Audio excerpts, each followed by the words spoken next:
আসসালামু আলাইকুম। ওয়ালাইকুম আসসালাম ম্যাডাম। আমাকে শুনতে শুনতে পারা যাচ্ছে? জি ম্যাডাম, শোনা যাচ্ছে। আমি ডক্টর হুসনে আরা বেবি। আচ্ছা, আমাকে একটা কথা বলো তো, যারা জয়েন করেছো সবার কাছে কি বইটা আছে কাছে? জি ম্যাডাম, আছে ম্যাডাম, আমার কাছে আছে। যার যার কাছে আছে একটু খুলে রাখে। হয় কি, লেবারটা এমন একটা জিনিস, একটু প্র্যাকটিক্যাল জিনিস, তো সব জিনিস কিন্তু আসলে এভাবে অনলাইনে পড়াটা একটু ডিফিকাল্ট। তো যতটুকু বইটা থাকলে তোমাদের জন্য আরেকটু সুবিধা হবে। আর যাদের যাদের বইটা আছে তারা একটু বইটা খুলে নিও, কারণ এই তোমরা বোধহয় যদি করে থাকো যে এই কেস সিরিজ গুলো তো একটু অন্যরকম ভাবে। ধরো তোমাদের আমরা নর্মালি কি করি, আমরা লেকচার ক্লাস নিই, সেখানে তোমাদের আমরা লেবার পড়াই, ডেফিনেশন পড়াই, লেবার ডায়াগনোসিস কিভাবে করে, কিন্তু এখানে আমরা একটু অন্যভাবে আসবো, তাই না? কেস সিনারিও হিসাবে প্রথমে একটা কেস দিব সেভাবে। আমাকে আরেকটা কথা বলো, তোমাদের কি লেবার, তোমাদের সবার তো তোমরা তো 5th ইয়ারে, তোমাদের লেবার পড়ানো হয়েছে মোটামুটি? তোমাদের মানে কলেজে পড়ানো হয়েছে কিনা? জি ম্যাম, পড়ানো হয়েছে। পড়ানো হয়েছে, তাই না? না পড়লে একটু হয়তো তোমাদের একটু ফলো করতে একটু ডিফিকাল্ট হতে পারে। তো সেই সেই জায়গাতে তোমরা কোয়েশ্চেন করতে হবে। যখন নিয়ে যে একজন করে কোয়েশ্চেন করবা, তাহলে হয়তো আমি একটু তোমাদেরকে বোঝাতে পারবো, তাই না? জি আমরা ম্যাম, তো আমাদের আজকে, এখানে 5th ইয়ার ছাড়াও অনেক ডক্টরও আছেন, তো কম্বাইন্ড আর কি। ও আচ্ছা, হ্যাঁ, ডক্টররা থাকলে ওদের ওদের সমস্যা হবে না। সমস্যা হবে একটু 5th ইয়ারদের, তোরাও তো নতুন, হয়তো লেবার দেখেও নেই তো কখনো, তাই না? তো প্র্যাকটিক্যাল জিনিসটা তো আজকে, যেমন আজকে আমরা ডিসকাস করব হচ্ছে লেবারটাই, নর্মাল লেবার, যেটা মেইনলি নর্মাল লেবারটা আমরা ডিসকাস করব, যা যা পড়াবো নর্মাল জিনিসটা। পরে হয়তো পার্টোগ্রাফের সঙ্গে কিছু অ্যাবনর্মাল লেবার আসবে। তো আমরা প্রথমেই কেস সিনারিওতে একটা চলে যাই, ঠিক আছে?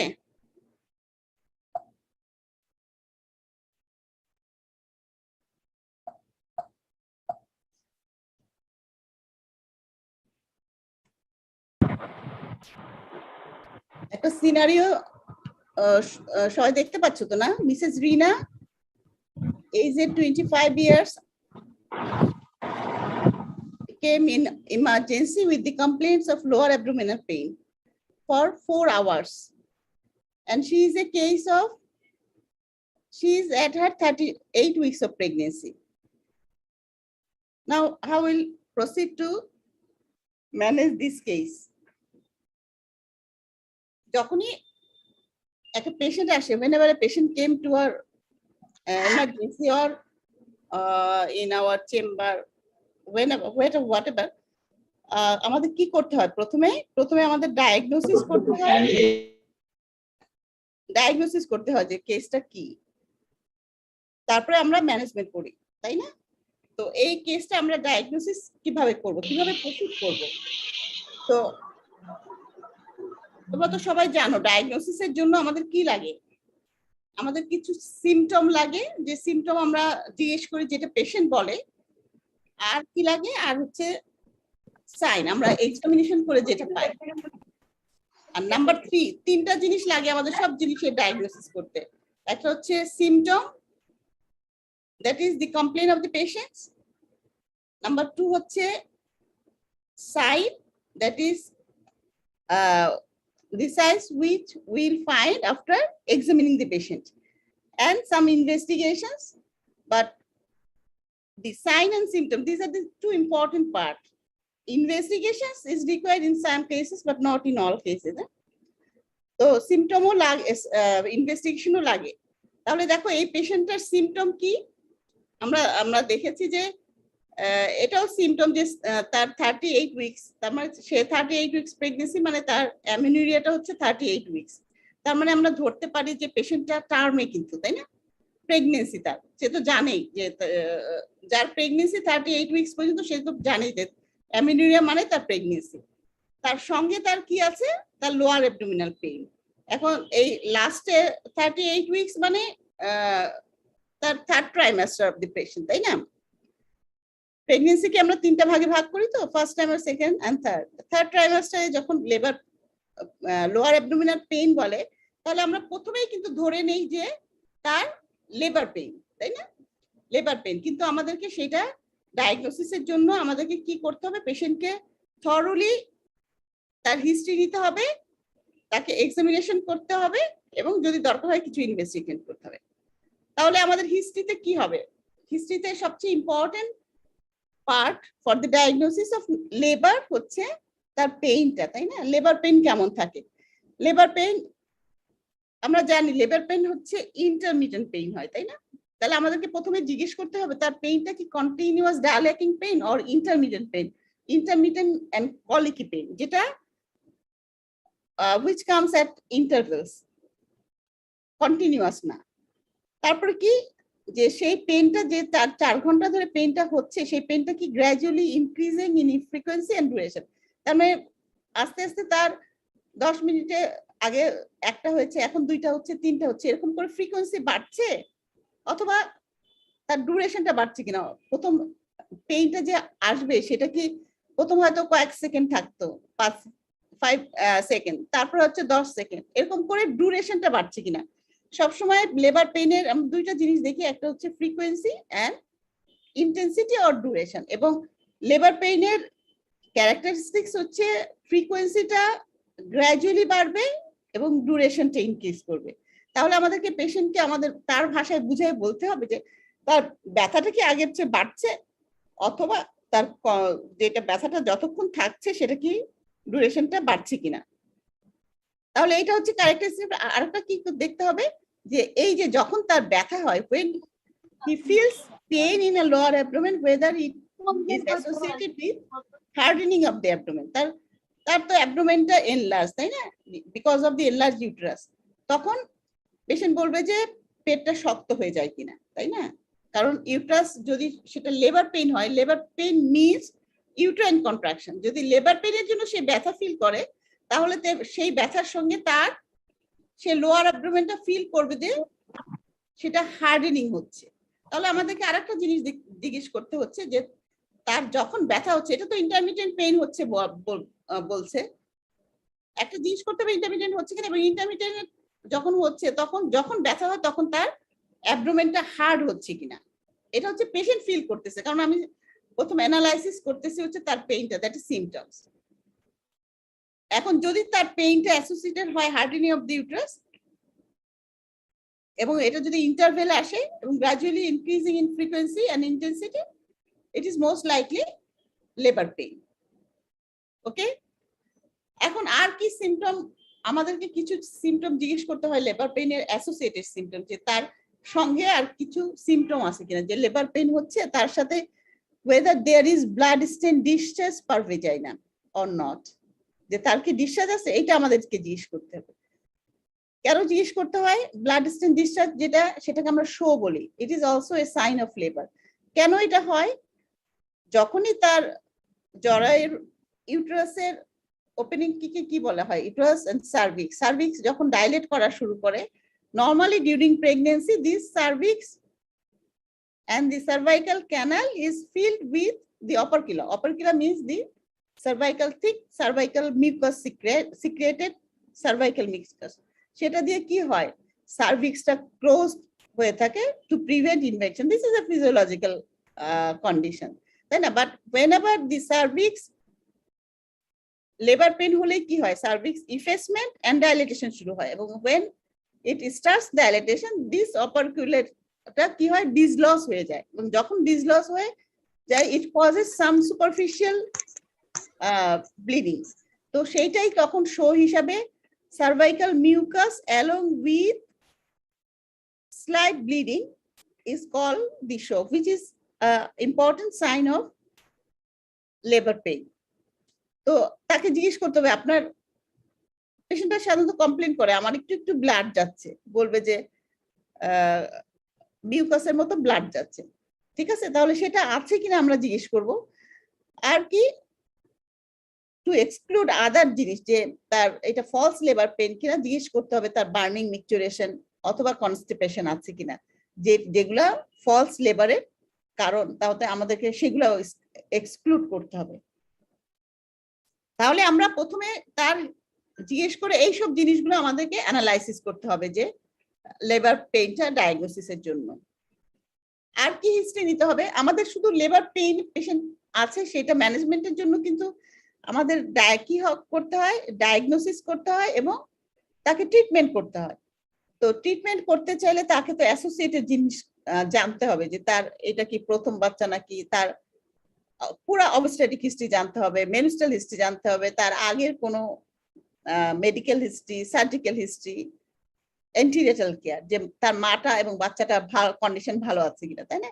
তাহলে ফুল অবস্ট্রেটিক হিস্ট্রি কিন্তু নিতে হবে। আমি অবস্ট্রেটিক হিস্ট্রি কিভাবে না এখানে বলতে গেলে তো তোমাদের অনেক সময় নষ্ট হবে। তো শর্টে তার অবস্ট্রেটিক হিস্ট্রিটা, তার বিয়ে হয়েছে কতদিন, তার সে কি এটা প্রথম বাচ্চা নাকি আগে, আগে যদি বাচ্চা থেকে থাকে সেগুলা কিভাবে হয়েছে, তার নর্মাল ডেলিভারি হয়েছে নাকি বাচ্চা অ্যাবর্শন হয়েছে, তাহলে কমপ্লিট আমাদের অবস্ট্রেটিক হিস্ট্রি নিতে হবে। কারণ এই পেশেন্টকে ম্যানেজ করতে হলে আমাদের অবস্ট্রেটিক হিস্ট্রি জানতে হবে এবং সেভাবে অনুযায়ী তাকে ম্যানেজ করতে হবে।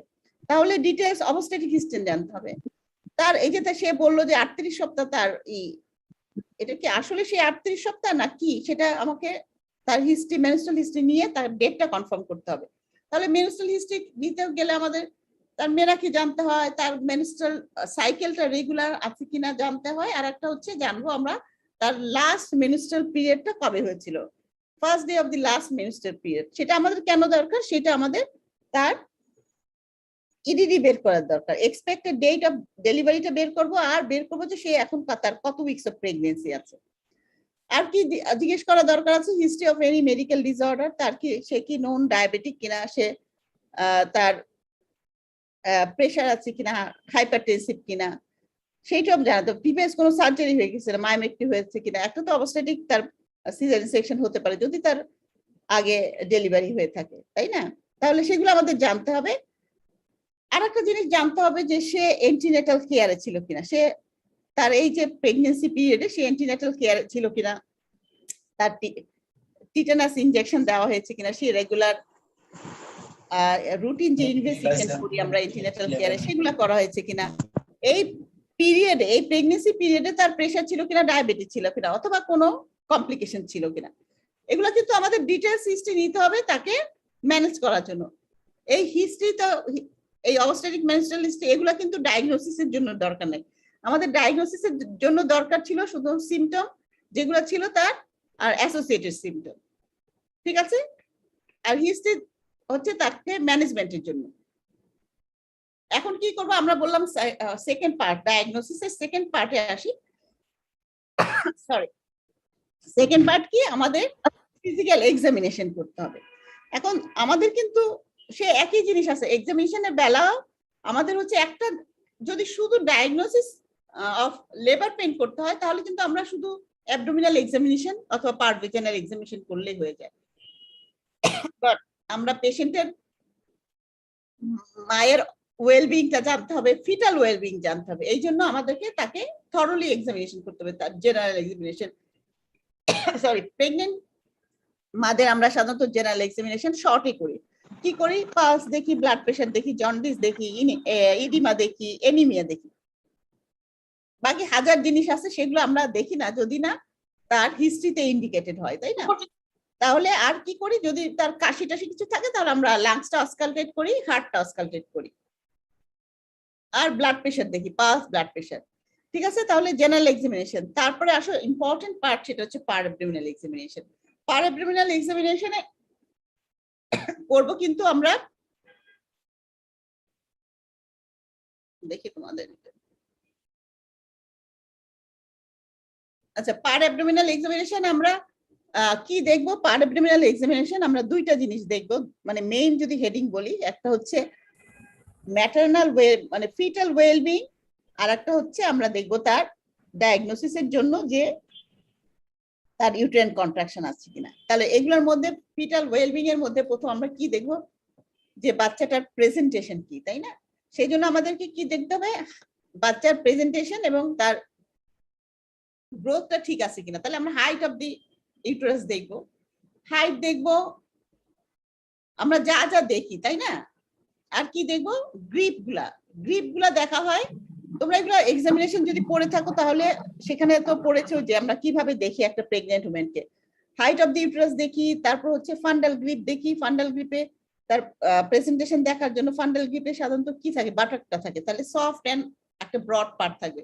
তারপরে ল্যাটারাল গ্রিপ দেখি, ল্যাটারাল গ্রিপে এক পাশে আমরা ফ্ল্যাট পাবো আর এক পাশে নডুলার পাবো, যেগুলো পেশেন্টের হাত পা আমরা ফিল করতে পারবো, আর এক পাশে ব্যাক। আর একটা হচ্ছে পেলভিক গ্রিপ, পেলভিক গ্রিপ দিয়ে আমরা দেখি হচ্ছে প্রেজেন্টেশন, যে তার নর্মাল, যেহেতু আমরা নর্মাল লেবার পড়ছি, এখানে কি থাকবে, কেফালিক প্রেজেন্টেশন থাকবে, তাই না? তাহলে আমরা আর কি দেখবো, লাইকার ভলিউমটা দেখবো, গার্থ অফ দি ফিটাল। এটা হচ্ছে abdominal examination as a whole. আমরা একটা প্রেগনেন্ট পেশেন্টের যা করি, তো বাচ্চাটা কেমন আছে সেটা দেখে আমরা জানতে পারবো যে এক্সামিনেশন। এগুলো হচ্ছে পালপেশনের পার্ট। আর অসকালটেট করব ফিটাল হার্ট সাউন্ডটা। এখন লেবার ডায়াগনোসিসের জন্য এটার এক্সট্রা কি দেখবো আমরা দেখবো যে সে যে বললো আমার ব্যথা হয়, কিন্তু তার ব্যথার সঙ্গে ইউট্রাস কন্ট্রাক্ট করে, আমরা এখন দেখবো যে whether there is uterine contraction। সেটা আমরা কিভাবে দেখবো, আমরা যখনই ইউট্রাস ফিল করব, পেশেন্ট বলবে যে এখন ব্যথা হচ্ছে, যখনই পেশেন্টের ব্যথা আসবে তখন দেখা যাবে যে ইউট্রাসটা হার্ড হয়ে থাকে। এটা তো বুঝার ব্যাপার, তাই না? এটা হচ্ছে পেটে যদি হাত দেয় বুঝাই যাবে যে ইউট্রাসটা এতক্ষণ সফট ছিল, এখন একদম হার্ড হয়ে যাচ্ছে। তাহলে দেখতে হবে যে এই হার্ডেনিংটা whether it is coincide with the patient's pain, যে যখন হার্ড হয় তখন পেশেন্ট পেইন ফিল করে। কারণ এমনিও কিন্তু নর্মাল প্রেগনেন্সিতেও একটু হার্ড হয়, সেটা হচ্ছে আমরা বলি যে ব্র্যাক্সনের মিক্স কন্ট্রাকশন। সেই কন্ট্রাকশন আর লেবার পেইন কন্ট্রাকশন কিন্তু একই হবে না। এই লেবার পেইন সেগুলোতে পেশেন্ট পেইন ফিল করবে না, কিন্তু এই কন্ট্রাকশনের সঙ্গে পেশেন্ট পেইন ফিল করবে, তাই না? তাহলে দেখতে হবে যে ইউট্রাস কন্ট্রাকশন আছে কিনা, পেশেন্ট যখন ইউট্রাইন কন্ট্রাক্ট করে তখন পেশেন্ট পেইন ফিল করে কিনা। আর একটা কি দেখতে হবে, ওই যে আমরা এতক্ষণ বললাম যে পেশেন্টের ফ্রিকোয়েন্সি এন্ড কন্ট্রাকশনের ইন্টেন্সিটি গ্র্যাজুয়ালি বাড়তেছে কিনা। এখন গ্র্যাজুয়ালি তো আমি বাড়তেছে কিনা এটা একটা এক্সামিনেশনে বোঝা যাবে না, আমাকে আবার এক্সামিনেশন করতে হবে। তো আমরা প্রথমেই দেখবো যে এখন তার কয়টা কন্ট্রাকশন হচ্ছে। তাহলে কয়টা কন্ট্রাকশন হচ্ছে দেখবো কিভাবে, আমরা সাধারণত এটা নিয়মই যে 10 মিনিটে কয়টা কন্ট্রাকশন হয় সেটা দেখবো। এভাবে পরেও আবার 10 মিনিটে দেখবো যে বাড়ে কিনা। তাহলে দেখা যাবে যে 10 মিনিটে কয়টা কন্ট্রাকশন হচ্ছে আর কন্ট্রাকশনটা কতক্ষণ থাকছে। এখন এই কন্ট্রাকশন দেখে কিন্তু একটা কন্ট্রাকশন দেখে লিভার ডায়াগনোসিস করা যায় না। Increasing in frequency and contraction হচ্ছে কিনা সেটা আমাকে আরেকবার এক্সামিনেশন করতে হবে, তখন আমি বুঝবো যে এটা বাড়ছে কিনা, তাই না? আর একটা পেশেন্টের হিস্ট্রি থেকে তো আমরা বুঝবোই যে তার ইন্টেন্সিটি এবং কন্ট্রাকশনটা বাড়ছে কিনা। তাহলে এটা গেল পার অ্যাবডোমিনাল এক্সামিনেশন। তারপরে আমরা যেটা দেখি লিভার ডায়াগনোসিসের জন্য সেটা হচ্ছে per vaginal examination, which is দা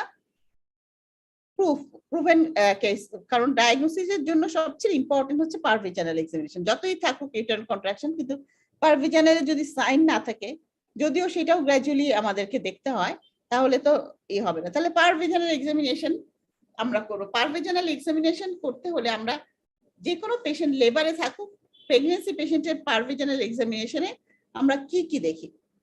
প্রথমে আমি যখনই এক্সামিনেশন করে আগে দেখবো যে তার শো আছে কিনা, যেটা blood stain discharge, which is one of the sign of labor pain. তারপর কি দেখবো আমরা, সার্ভিক্স এর কিছু কিছু কন্ডিশন দেখবো। সেই সার্ভিক্স কি দেখবো, cervix whether the cervix is anterior or posterior, whether it is soft, that is consistency. তারপরে দেখবো সার্ভাইকাল ইফেসমেন্ট, সেগুলো আমরা পরে আবার বলবো তোমাদেরকে যে ইফেসমেন্ট কি। হ্যাঁ, ইফেসমেন্ট দেখবো, ডাইলেটেশন, সার্ভিক্সটা ওপেন হয়েছে কিনা, and dilatation of the cervix। এতগুলা জিনিস দেখবো সার্ভিক্স এর। আর কি দেখবো, যে প্রেজেন্টিং পার্ট, যেটা ফিটাল পার্ট আমরা বললাম যে নরমালি হচ্ছে কেফালিক থাকে প্রেজেন্টেশন, সেই কেফালিক প্রেজেন্টেশনটা আমরা এখানে আবার কনফার্ম করবো যে হেড আছে কিনা। সঙ্গে আরো কিছু জিনিস দেখি, যদি তার মেমব্রেনটা, যদি লেবারে আসে অনেক সময় মেমব্রেন রাপচার হয়ে যায়, মেমব্রেনটা ইনটেক আছে কিনা। আর যে প্রেজেন্টিং পার্টের আমরা স্টেশনটা দেখি যে সেটা কোথায় আছে, কোন লেভেলে আছে স্টেশন। এগুলো তোমার পরে আসবে আবার পার্টোগ্রাফে যে স্টেশন কাকে বলে, তাই না? তার মানে আমরা প্রেজেন্টিং পার্টের লেভেলটা দেখবো in relation to the ischial spine. তাহলে এতগুলা জিনিস আমি এক্সামিনেশন করে তারপরে আমি ডায়াগনোসিস করবো। আমি তো জানি না ফাইন্ডিংসটা কি, তাই না? আমাকে যে পেশেন্টটা আসলো, একটা পেশেন্ট আসলো 38 উইকস প্রেগন্যান্সি, তাকে আমি যদি লেবার পেইন ডায়াগনোসিস করতে হবে এবং ম্যাটারনাল এন্ড ফিটাল ওয়েলবিং একসাথে দেখতে হবে for the purpose of management, আমাকে এতগুলা জিনিস দেখতে হবে। কি করতে হবে? প্রথম বললাম analysis of the symptoms, symptoms of pain, associated symptoms, then তার examination মধ্যে physical examination, parabdominal examination and vaginal examination. ওকে, এখন দেখো এই পেশেন্টের আমি এক্সামিনেশন করে আমাকে একটা সিনারিও দিয়ে দিচ্ছে, আমি যে কি পেলাম এক্সামিনেশন করে, তাই না? দেখো বললো যে after history taking and examination you found that the woman is a primary gravida, তাই না? তুমি অবস্টেটিক হিস্ট্রি নিয়ে দেখলা she is a primary gravida, মানে this is her first pregnancy, having intermittent pain, তার মানে ইন্টারমিটেন্ট পেইন হচ্ছে which is gradually increasing, সে কথায় বললো which is gradually increasing, and on her parabdominal examination you found 2 contractions in 10 minutes, each contraction lasting for 30 seconds. তার মানে আমি frequency পেলাম 2 per 10 minutes and intensity হচ্ছে 30 seconds, and presentation is cephalic, 5/5 of the fetal head palpable, মানে head is above the shell symphysis pubis. And PV findings of the cervix is fully effaced, dilatation is 2 centimeter, cephalic presentation, station is -3, membrane is intact, show is present, and all other findings are normal. Other findings মানে maternal pulse, blood pressure, fetal heart sound, যা যা আছে সবই normal আছে। এইটা হচ্ছে findings. তাহলে এটা দিয়ে কি ডায়াগনোসিস মনে হচ্ছে? কেউ কি একটু বলবে কি ডায়াগনোসিস এই পেশেন্টের? তোমরা একজন একটু আনমিউট হয়ে বলতে পারো, কারণ এটা আসলে এটা হচ্ছে ইন্টারঅ্যাক্টিভ ক্লাসের মতোই হওয়া উচিত, না হলে কিন্তু বুঝতে পারবে না। তোমরা কি ফলো করতে পারছো কিনা আমাকে? স্টুডেন্টরা একজন বলো তো। জি ম্যাডাম এটা হচ্ছে যে পেশেন্টের লেবার শুরু হয়ে গেছে। যেহেতু তার কন্ট্রাকশন আছে, তাই না, গ্রাজুয়ালি ইনক্রিজিং ই, আর পিভি ফাইন্ডিং এও কি আছে, তার তো সার্ভিক্স ইফেস্ট, ডাইলেটেশন হয়েছে, আর কি হয়েছে, শো আছে, তাই না? আমি যা যা বললাম যে লেবার ডায়াগনোসিসের জন্য কি দরকার, আমাদের ইউটেরাইন কন্ট্রাকশন দরকার, তার সিম্পটম দরকার, সিম্পটম তো তার আমি বলেই দিয়েছি, এখন আবার ফাইন্ডিংসটা বলে দিল তোমাকে, তাই না? তাহলে পেশেন্টটা লেবারে আছে, এটা আমরা তো সবাই বুঝলাম, এবং সব ফাইন্ডিং যেহেতু নরমাল আছে এখন পর্যন্ত আমরা বলতে পারি যে নরমাল তার, তাই না? লেবারে আছে, কিন্তু কোন স্টেজে সেটা কি বলা যাবে? এখন যারা স্টেজ অফ লেবার আমি তো পড়াইনি, যদি স্টেজ অফ লেবার পড়ে থাকো, ফার্স্ট স্টেজ, হ্যাঁ ফার্স্ট স্টেজ, হ্যাঁ, যেহেতু তার ফুল ডাইলেটেশন হয়নি, এটা ফার্স্ট স্টেজ অফ লেবার, তাহলে আমরা এই পেশেন্টকে যদি ডায়াগনোসিস বলতে চাই, বলতে হবে this is a case of primary gravida with in first stage of labor, ঠিক আছে? এটা কিন্তু তার ডায়াগনোসিস হবে। এখন আমি কিন্তু বললাম যে আমরা সব জিনিসে কি করি, আমাদের ডায়াগনোসিস এবং ম্যানেজমেন্ট করতে 3টা জিনিস লাগে, তাই না? একটা হচ্ছে সিম্পটম, একটা হচ্ছে সাইন দেখি, আর একটা হচ্ছে ইনভেস্টিগেশন। তো এই পেশেন্টের কি কোনো ইনভেস্টিগেশন লাগবে? আমি যে লেবার ডায়াগনোসিসটা কনফার্ম করার জন্য, লেবার ডায়াগনোসিস কনফার্ম করার জন্য কোনো ইনভেস্টিগেশন লাগবে কিনা?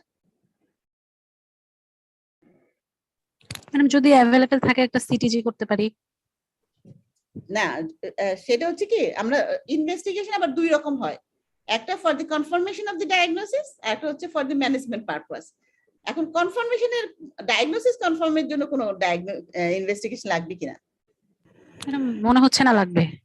আসলে labour is a clinical condition, is a wholly clinical condition, তাই না? এটার সাধারণত কোনো ডায়াগনোসিস, ধরো সার্ভাইকাল ডাইলেটেশন, এটা কি আমি ইনভেস্টিগেশন করে বুঝতে পারবো? আজকাল আল্ট্রাসোনোগ্রাম করে কিছু করে, কিন্তু সেটা হচ্ছে সবচেয়ে সহজ উপায় হচ্ছে এক্সামিনেশন। তাহলে for the diagnosis of labour no investigation is needed, but এই পেশেন্টের কি কি ইনভেস্টিগেশন দরকার লাগবে কিনা for the purpose of management, লাগবে কি? জি ম্যাডাম, ম্যানেজমেন্ট পারপাসে আমরা সিটিজি করতে পারি। সিটিজি করতে পারি একটা যদি অ্যাভেলেবেল থাকে, যেহেতু সে লেবারে। আর কিছু একটা জিনিস এখানে বলা হয় না যে আমি যে পেশেন্টটা, ওখানে আসলে একটা কথা ছিল যে শি ইজ রুটিন কেস, তাই না? ওটা বলা হয় না যে সে রেগুলার এন্টিনেটাল চেকআপে করেছে কিনা, আমরা জানি না, অ্যানসারে বলা হয় না যে কোয়েশ্চেনে।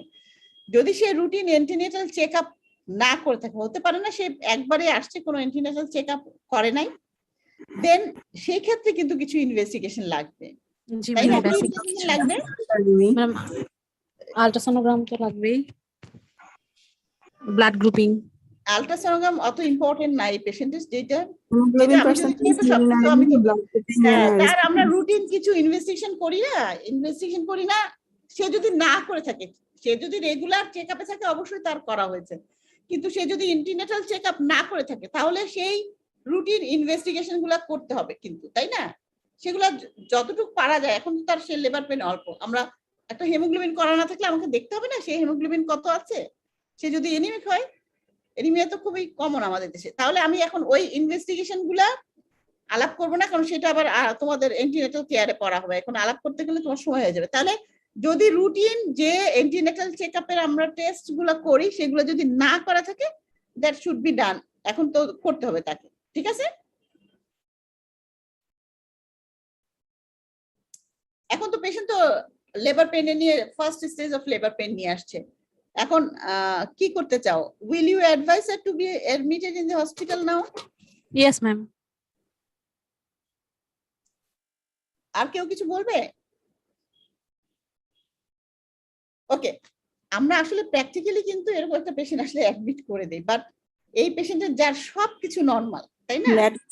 ম্যাডাম এখন অ্যাক্টিভ ফেজে যায় না। অ্যাক্টিভ, হ্যাঁ, সে কিন্তু আমি পরে পড়বো যে লেটেন্ট ফেজ, এই লেটেন্ট ফেজটা কিন্তু অনেকের 8-10 ঘন্টাও হয়। তো 8-10 ঘন্টা হাসপাতালে আমরা একটা পেশেন্টকে তো বেড আটকে রাখতে পারবো না, তাই না? কিন্তু হয় কি, আমরা প্র্যাকটিক্যালি নরমালি কি করি, নরমালি এইসব পেশেন্ট আবার বাসা কোথায় চলে যাবে আসবে আমরা ভর্তি করে দেই, তাই না? কিন্তু এই পেশেন্টকে আমি না ভর্তি করলে, ধরো কাছে আশেপাশে আছে, সে ফার্স্ট স্টেজ মাত্র 2 সেন্টিমিটার তার ডাইলেটেশন, সবকিছু তার নরমাল আছে, আমি সিটি করে দেখলাম নরমাল আছে, সে তাহলে তাকে কি করতে পারি আমরা, যে বাসায় পাঠিয়ে দিই আপনি ব্যথা বাড়লে আসে, ব্যথা বাড়লে আসে। কিন্তু সে পেশেন্ট যদি বলে না হঠাৎ করে ব্যথা বাড়লে আমি আসতে পারবো না, বা দূরে বাসা বা ওরকম হলে হয়তো, কিন্তু আইডিয়ালি এই পেশেন্টকে এখন আমরা ভর্তি না করলেও পারি, যেহেতু সবকিছু তার নরমাল আছে, তাকে আমরা ইচ্ছা করলে বলি যে পরে আসতে, আপনি ব্যথা বাড়লে আসেন, ঠিক আছে? কারণ ওই 8-10 ঘন্টা এক হচ্ছে পেশেন্ট যদি ভর্তি থাকে পেশেন্টও অস্থির হয়ে যায়, আমরাও অস্থির হয়ে যাই যে পেশেন্টের না, কারণ লেটেন্ট ফেজতে তো অনেক সময় ডিলে হয়, ওইটুক সময় তখন প্রলং লেবার না হলেও সেটাকে প্রলং লেবার হয়ে যায় যে এতক্ষণ থেকে ব্যথা তার, কিন্তু সে তো আসলে এটা লেটেন্ট ফেজ আছে, লেটেন্ট ফেজে অনেক সময় 10-12 ঘন্টাও যায়, ঠিক আছে? তাহলে যদি আইডিয়াল কথা চিন্তা করি তাহলে আমরা তাকে ভর্তি করবো না, এখন তাকে বলবো যে ব্যথা বাড়লে আসবে। দেখো তখন 8টা ছিল না, 8টার সময়, তারপরে সে এখন 10টা বাজে, 10টার সময় এসছে, সে কি হচ্ছে তার 10 AM Mrs Rina is admitted with increase, তার পেইন বেড়েছে সেজন্য সে এসে ভর্তি হয়েছে। তখন এক্সামিনেশন করে কি পাওয়া গেল, maternal fetal conditions are found normal. তোমরা জানো ম্যাটারনাল কন্ডিশন আমরা কিভাবে দেখি, সেই ম্যাটারনাল এক্সামিনেশন করে পালস, ব্লাড প্রেশার, টেম্পারেচার দেখে, ব্লাড প্রেশার সব দেখে নরমাল আছে, fetal condition, fetal heart sound আমরা দেখে যে সবকিছু নরমাল আছে। ইউট্রাইন কন্ট্রাকশনস এখন বেড়ে হয়েছে 3 in 10 minutes। যখনই বলবে যে ইউট্রাইন কন্ট্রাকশনের ফ্রিকোয়েন্সি কত, তখন বলতে হবে আমরা কিভাবে এক্সপ্রেস করি যে 3 contractions in 10 minutes, 2 contractions in 10 minutes, 4 contractions in 10 minutes, এটা হচ্ছে এক্সপ্রেস করার নিয়ম ইউট্রাইন কন্ট্রাকশনস। তাহলে এখানে contractions 3 contractions in 10 minutes and each lasting for 35 seconds। এক একটা কন্ট্রাকশন আমরা ইন্টেন্সিটি অথবা ডিউরেশন বুঝবো যে কতক্ষণ থাকছে, সেটা হচ্ছে আমরা হাত দিয়ে যদি দেখি যে কন্ট্রাকশনটা কতক্ষণ থাকছে, হার্ডেনিংটা থাকছে, তখন দেখা যাচ্ছে এখানে এই পেশেন্টের 35 সেকেন্ড থাকছে। তখন ভেজানাল এক্সামিনেশন করা হলো, কি অবস্থায় আছে। ভেজানাল examination reveals cervix 5 centimeter dilated, other findings are as above। আগে যেভাবে পেয়েছি যে ফিটাল কন্ডিশন ম্যাটারনাল সবই ভালো আছে, ডাইলেটেশন এখন 5 সেন্টিমিটার হলো। তাহলে নাও এখন তার ডায়াগনোসিস কি হবে, এখন তার সেই ডায়াগনোসিসে যে primary gravida first stage of active labour, এখন শুধু আসবে হচ্ছে অ্যাক্টিভ লেবার। অ্যাক্টিভ লেবার শুরু হয়, এটা কিন্তু আস্তে আস্তে, আগে ছিল 3 সেন্টিমিটার অ্যাক্টিভ লেবার, তারপরে হলো 4 সেন্টিমিটার, এখন কনসিডার করা হয়েছে 5 সেন্টিমিটার। সেই জন্য যেহেতু পেশেন্টের 5 centimetre dilated, she is now in active labour. তাহলে ফার্স্ট স্টেজেই আছে, কিন্তু তখন আমরা বলেছিলাম যে সে লেটেন্ট ফেজে আছে। এখন হচ্ছে first stage of active labour. ঠিক আছে, তাহলে এখন তো সে ভর্তি হবে, তাই না? আর যেহেতু তার সবকিছু নর্মাল আছে, এই পেশেন্টটাকে আমরা কি করব, অ্যালাউ করব ফর নর্মাল ভেজাইনাল ডেলিভারি, তাই না? দেখছি সব তার বিষব স্কোর তোমরা আলাদা পড়বা, যে scoring of cervical effacement and dilatation, এটা যেহেতু ফেভারেবল, এটা যেহেতু ফাইন্ডিং কি আছে আমি বললাম যে effacement 100%, cervical dilatation 5 centimetre, soft anterior, এগুলো আগে বলেছিলাম যে পেশেন্টের ফাইন্ডিংস এ। তাহলে এগুলো all are the favourable findings of the cervix. হচ্ছে সার্ভিক্স যত এন্টিরিয়র থাকবে তত তার ফেভারেবল, যত সফট হবে তত ফেভারেবল, যত ইফেসমেন্ট বেশি হবে তত ফেভারেবল, যত ডাইলেটেশন বেশি হবে তত ফেভারেবল। ঠিক আছে, তাহলে সব ফেভারেবল, আমরা একে নর্মাল ডেলিভারির জন্য ভেজাইনাল ডেলিভারি অ্যালাউ করব, তাই না? এখন আমি কিছু রিলেটেড ইনফরমেশন তোমাকে দিয়ে রাখছি এইটুকু পর্যন্ত এসে, যে লেবারের ডেফিনেশন কি, হোয়াট ইজ লেবার। যদি আমরা বলি হোয়াট ইজ লেবার, লেবারের লিটারালি মিন কি করে, তার মানে ওয়ার্ক, যে কোনো ওয়ার্ক তো, তাই না? এটাও কিন্তু ওয়ার্ক। কে ওয়ার্ক করে তোমাদের বোঝানোর জন্য, ওয়ার্ক করে দুইজন, একটা হচ্ছে ইউটেরাস, তার মানে ইউটেরাসটা কন্ট্রাক্ট করে, আর একটা কে করে সেটা হচ্ছে ডেলিভারি করার জন্য। এটার উদ্দেশ্য কি, এই ওয়ার্কটা, এই লেবারের উদ্দেশ্য হচ্ছে to expel the product of conceptions, তাই না? এবং নর্মাল লেবার যখন বলবো 28 উইকস এর পরে হলে আমরা লেবার বলি, তার আগে যদি এই জিনিস হয় তাহলে সেটাকে বলা হবে অ্যাবর্শন।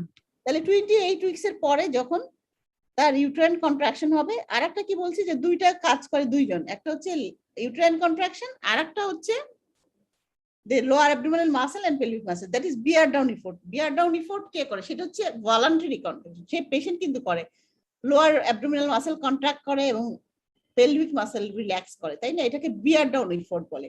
আমি এখানে ডায়াগনোসিস, তোমাদের জন্য যেহেতু এমবিবিএস, তোমাদের জন্য লেবারটা অত বেশি কঠিন ভাবে ডেফিনেশনটা বলি নাই, কিন্তু তোমাদের নিজেদের বুঝতে হবে যে লেবারটা কি। লেবারটা হচ্ছে একটা ওয়ার্ক, সেটা ওয়ার্কটা কে করে, একটা হচ্ছে ইউট্রাইন কন্ট্রাকশন করে, সেটা তার ওয়ার্ক, সেটা তো কাজ করে সে। আর একটা হচ্ছে bear down effort of the mother, ওই ইউট্রাইন কন্ট্রাকশন হচ্ছে ইনভলান্টারি, সেটা কিন্তু পেশেন্ট নিজে করতে পারে না, ওইটা স্পন্টেনিয়াস হয়, ইনভলান্টারি কন্ট্রাকশনস। আর যেটা বিয়ার ডাউন এফোর্ট সেটা হচ্ছে ভলান্টারি কন্ট্রাকশন। যখন লাস্ট স্টেজে আসে, এক্সপালসিভ স্টেজে আসে, তখন বিয়ার ডাউন এফোর্ট করে, that is contraction of the lower abdominal muscle and relaxation of the pelvic muscle. এই uterine contraction, involuntary uterine contractions and the voluntary bear down effort of the lower abdominal muscle, এই দুইটা মিলেই হচ্ছে labour. এবং এর উদ্দেশ্য কি, to expel the product of conception, viable product of conception, that is after 20 weeks of pregnancy. তাহলে তোমাদের জন্য লেবারের এটা বলতে পারো যে labour may be defined as a series of events that take place in the genital organ after 20 weeks of pregnancy in an effort to expel the viable fetus. Viable মানে কিন্তু অ্যালাইভ ফিটাস নাও হতে পারে, তাই না? Viable age of foetus, সেই জন্য বলছে viable fetus, placenta and membrane out of the uterus through the vaginal canal into the outer wall. তাহলে ওই কাজটা করতে হবে, এটাকে এক্সপেল করার জন্য ইউটেরাসের ভিতর থেকে, জেনিটাল অর্গানের ভিতর থেকে আউটসাইডে আনার জন্য। কি কি সেটা হচ্ছে, একটা হচ্ছে ফিটাস, প্লাসেন্টা এন্ড মেমব্রেন। ঠিক আছে, ওকে, দিস ইজ লেবার। তোমাদের ডেফিনেশন যেখানে যার যেভাবে ভালো লাগে, কিন্তু কনসেপ্টটা মনে রাখতে হবে যে দুইটা পার্ট, একটা হচ্ছে ইনভলান্টারি, একটা ভলান্টারি। এগুলো করলে তখন পরে বুঝতে সুবিধা হবে। যে এখন দেখো ডায়াগনোসিস আমরা কিন্তু ওই পেশেন্টের করে আসছি, আমি এখন ইনফরমেশনে বলার জন্য আবার একটু আসলাম। তাহলে লেবার ডায়াগনোসিসের জন্য কি থাকে সিমটম, একটা হচ্ছে সিমটম, তার পেইন কেমন থাকবে, লোয়ার অ্যাবডোমেনাল পেইন আফটার 28 উইক, সবসময় প্রেগনেন্সির উইকটা বলতে হবে, কারণ তার আগে হলে তো লেবার হবে না, অ্যাবর্শন হয়ে যাবে।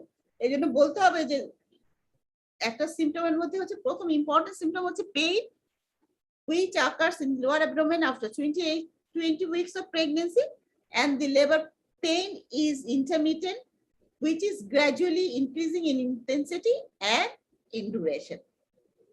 এটা হচ্ছে 1 নাম্বার সিম্পটম। আর কি সিম্পটম থাকতে পারে? একটা সিম্পটম থাকতে পারে there is discharge of blood-stained discharge per vagina or watery discharge per vagina, কারণ মেমব্রেন রাপচার হয় সাধারণত লেবারে পেশেন্ট গেলে, তাহলে সেটাও কিন্তু একটা সিম্পটম। পেশেন্ট বলবে there is sudden gush of watery discharge per vagina, তাহলে সিম্পটম গেল। আর সাইন কি? এখন শুধু এটা লেবারের সিম্পটম, আমি কিন্তু বাকি সিম্পটম বলি নাই, যেহেতু বাকি সিম্পটম তো এটার সঙ্গে রিলেটেড না, তাই না? আর সাইন কি হবে? লেবারের সাইন, লেবারের সাইন হচ্ছে পার অ্যাবডোমিনাল সাইন আর হচ্ছে পার ভিজানাল সাইন। পার অ্যাবডোমিনাল সাইন হচ্ছে ইউটেরাইন কন্ট্রাকশন, যেটা ফিল করা যাবে, দ্যাট ইজ এটাকে একবার দেখলে হবে না, কয়েকবার দেখে লেবার ডায়াগনোসিস করতে হবে যেটা labour pain. That is there is contraction of the uterine contractions which is gradually increasing in intensity and frequency. তাহলে লেবারের ডায়াগনোসিসের সাইন কিন্তু শুধু পার অ্যাবডোমেনে এইটাই, বাকি সাইন কিন্তু লেবারের না, ওগুলো হচ্ছে অ্যাসোসিয়েটেড। আর কি সাইন? আর একটা হচ্ছে sign পারভেনাল examination. পারভেনাল এক্সামিনেশনে সার্ভিক্সের রিফেসমেন্ট, dilatation R presence of show, এই দুইটাই কিন্তু ডায়াগনোসিস অফ ই। বাকি জিনিস কিন্তু লেবারের ডায়াগনোসিস না, সেগুলো হচ্ছে আমরা অ্যাসোসিয়েটেড কন্ডিশন, ফিটাল প্রেজেন্টেশন দেখি, অনেক জিনিসই দেখি, কিন্তু ডায়াগনোসিস অফ লেবার করার জন্য আমাদের সার্ভাইকাল কন্ডিশন দেখতে হবে। সার্ভাইকাল কন্ডিশনের মধ্যে সার্ভাইকাল ইফেসমেন্ট এন্ড ডাইলেটেশন, এই দুটা হলেই আমরা বুঝবো যে পেশেন্ট ইজ ইন লেবার। আর একটা হচ্ছে presence of show.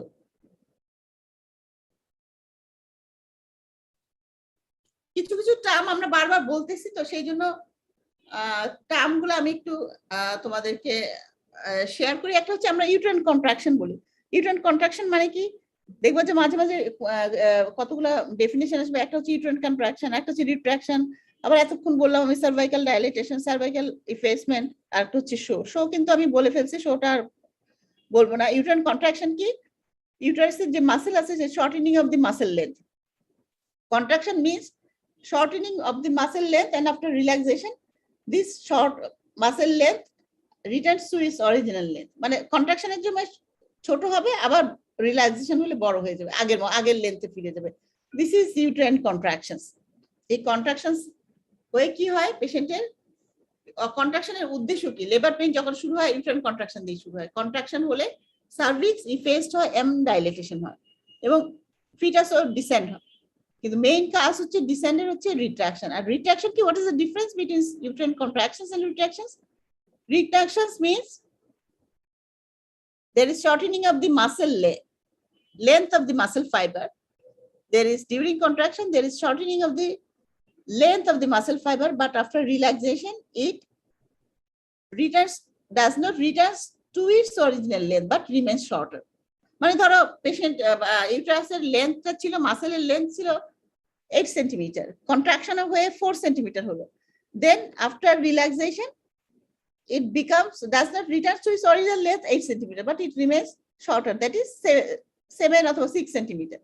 And this is retraction. যদি রিট্রাকশন না হতো তাহলে কিন্তু কখনো হেড ডিসেন্ড হতো না, কারণ কন্ট্রাকশনের সময় হেড ডিসেন্ড হবে, আবার রিল্যাক্সেশনের সময় হেড উপরে চলে আসবে। তাহলে কি হবে? লাভ হবে না তো। তাহলে কি হবে? যখন রিট্রাকশন হবে তখন ইউটেরাইন ক্যাভিটিটা ছোট হতে থাকবে, তখন কি হবে?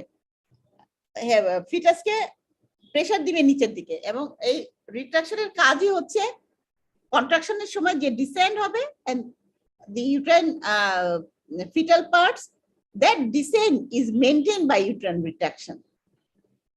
ঠিক আছে?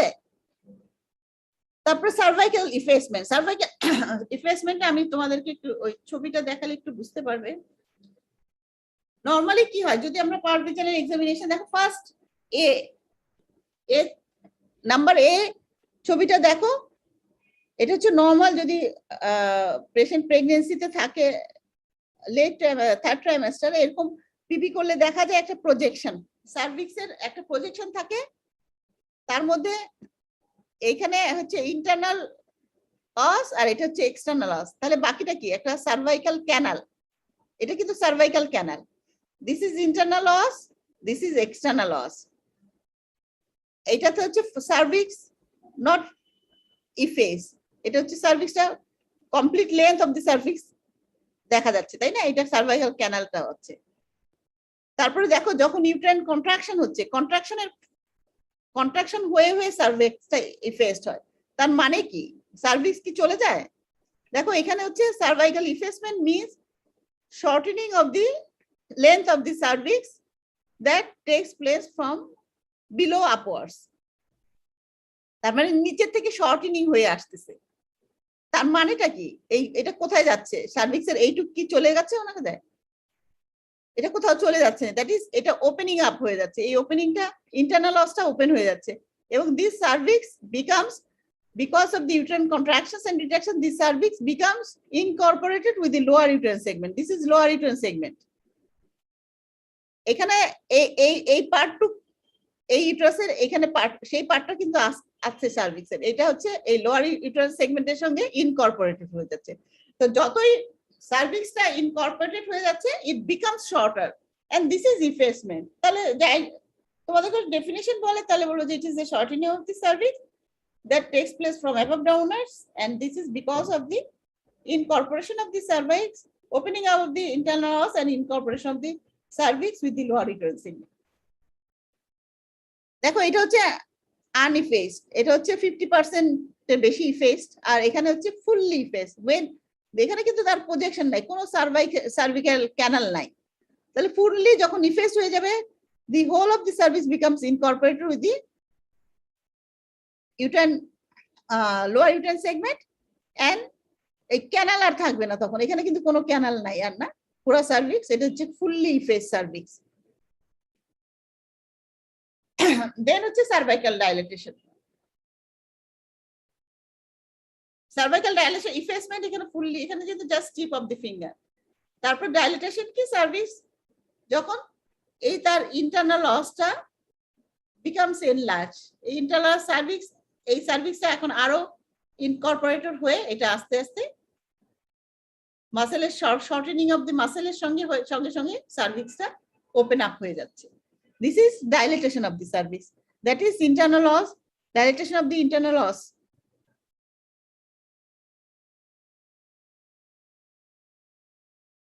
তাহলে এখানে 3 সেন্টিমিটার আলটিমেটলি যখন ফুল ডাইলেটেড হবে, ফুল ডাইলেটেড হলে কি হবে? আমরা যখন এতক্ষণ কিন্তু আমি সার্ভিক্স পাচ্ছিলাম এখানে ধরো ভেজানাল ওয়াল, এখানে ভেজানাল ওয়াল, আমি ইফেসমেন্ট হচ্ছে, আমি সার্ভিক্স পাচ্ছি যে 1 সেন্টিমিটার, বাট যখন ফুললি ইফেস হয়ে যাবে, ফুললি ডাইলেটেড হবে, দুইটা, একটা হচ্ছে ফুললি ইফেসমেন্ট আর একটা হচ্ছে ডাইলেটেশন। যখন ফুললি ডাইলেটেড হবে, the cervix is fully dilated, the cervical, এখানে তো এটা ইউটেরাইন ওয়াল, এই সার্ভিক্সের আর কোনো রিম পাওয়া যাবে না। when there is full dilatation means when there is no cervical rim can be felt, and the তখন কি হবে? এই uterine cavity and the vaginal cavity becomes a continuous one. তখন আর সার্ভিক্স দিয়ে নরমালি কি uterine cavity আর vaginal canal আলাদা ছিল, কিন্তু whole of the cervix becomes incorporated with the lower uterine segment, and the uterine wall and the uterine cavity and the vaginal cavity becomes a continuous one. And this is because the descent of the well, যদি ফুল dilated না হয় তাহলে বাচ্চা নামবে কিভাবে, তাই না? তাহলে this is called full dilatation of the cervix.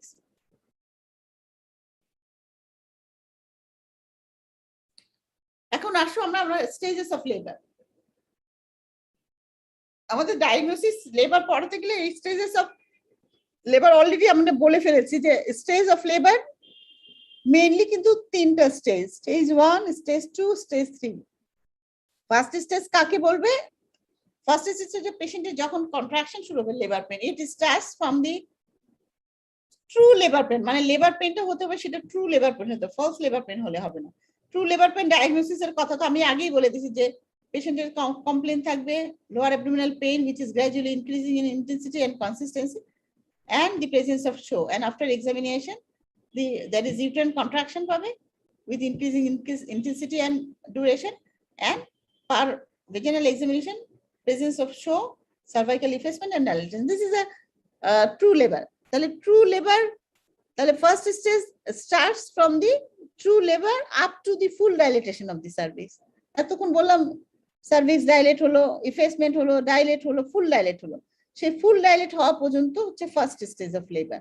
এই স্টেজটাকে আবার 2টা ভাগে ভাগ করা হয়। লেটেন্ট স্টেজ ট্রু লেবার থেকে আপ টু 5 সেন্টিমিটার ডাইলেটেশন, এটা হচ্ছে অ্যারবিট্রারি একটা স্টেজ, এটা অনেক সময় অনেক অনেক অনেক বেশি সময় হতে পারে, 8 ঘন্টা 10 ঘন্টা হতে পারে।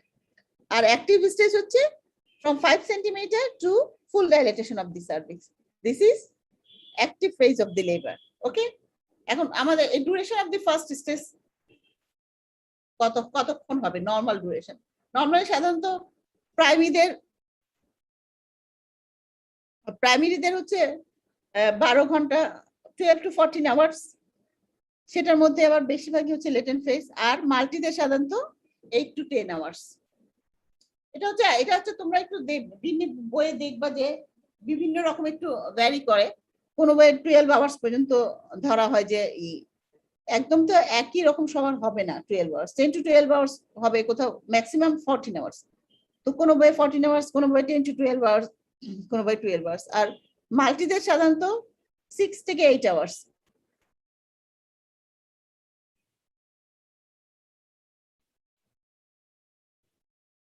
এখন হচ্ছে second stage. Second stage starts with full dilatation of the cervix and কখন শেষ হবে? After delivery of the fetus. যখন ডেলিভারি হয়ে যাবে বেবির, ডেলিভারি পর্যন্ত হচ্ছে সেকেন্ড স্টেজ। সেকেন্ড স্টেজের আবার দুইটা পার্ট হয় সাধারণত। সেকেন্ড স্টেজে একটা হচ্ছে আর্লি নন এক্সপালসিভ ফেজ, আর একটা হচ্ছে লেট এক্সপালসিভ ফেজ। দেখবে যে যখনই ফুল ডাইলেটেশন পেশেন্টের খুব কন্ট্রাকশন হচ্ছিল, যখনই সেকেন্ড স্টেজ আসে, প্রথম যখন আর্লি স্টেজে কি হয়, পেশেন্ট কিন্তু বিয়ার ডাউন ইফোর্ট না, পেশেন্টকে মানে কি বলবো এটাকে, পেশেন্ট একটা বিয়ার ডাউন ইফোর্ট ফিল করে, যে তা বলে যে আমার নিচের দিকে অনেক চাপ আসতেছে। সে বিয়ার ডাউন করার একটা আর্জ আসে, আর্জ টু বিয়ার ডাউন। মানে তার যখনই ফিটাল হেডটা পেলভিসে টাচ করে, তখন তার পেলভিক মাসেলটা, লোয়ার অ্যাবডোমেন মাসেলটা কন্ট্রাক্ট করে। সেটা পেশেন্ট কিন্তু ভলান্টারি কন্ট্রাকশন, কিন্তু পেশেন্টের একটা আর্জ আসে, তখন পেশেন্ট এই বিয়ার ডাউন ইফোর্টটা দেয়। তো সেটাকে বলা হয়, এই এফোর্টটা আসার আগে পর্যন্ত যখন আসে না, তখন হচ্ছে নন এক্সপালসিভ ফেজ, তখন কিন্তু সে বিয়ার ডাউন ইফোর্ট ফিল করে না। কিন্তু লেট হচ্ছে তারপরে, যখন কিছুক্ষণ পর তার লেট এক্সপালসিভ স্টেজ আসে। এখন এই সেকেন্ড স্টেজের ডিউরেশনটা কত? এটা প্রাইমারিদের 2 to 3 আওয়ার্স এবং মাল্টিদের হচ্ছে 30 মিনিটস to 1 আওয়ার্স। এটাও অনেক সময় একটু ভ্যারি করে। যদি অনেক সময় বলা হয় যে সেকেন্ড স্টেজে এরকম কোনো নাই যে 3 ঘন্টা, যদি সবকিছু ভালো থাকে অনেক সময় একটু ডিলে হলেও অসুবিধা নাই। একদম ধরা বাঁধা নিয়ম নাই যে এত ঘন্টায় থাকতে হবে। সেই জন্য ম্যাক্সিমাম আগে তো 1 আওয়ার করতো, এখন কিন্তু প্রাইমারিদের ম্যাক্সিমাম 3 আওয়ার্স পর্যন্ত হতে পারে। তারপরে আসে third stage. Third stage of labour কখন? After delivery of the baby অথবা ফিটাস। দেন কি হয়? Delivery of the, after completion of the delivery of the placenta and membrane. This is third stage. এবং থার্ড স্টেজ প্রাইমারি গ্র্যাভিডা সবার বেলায় কিন্তু একই, সেটা হচ্ছে 30 মিনিটস।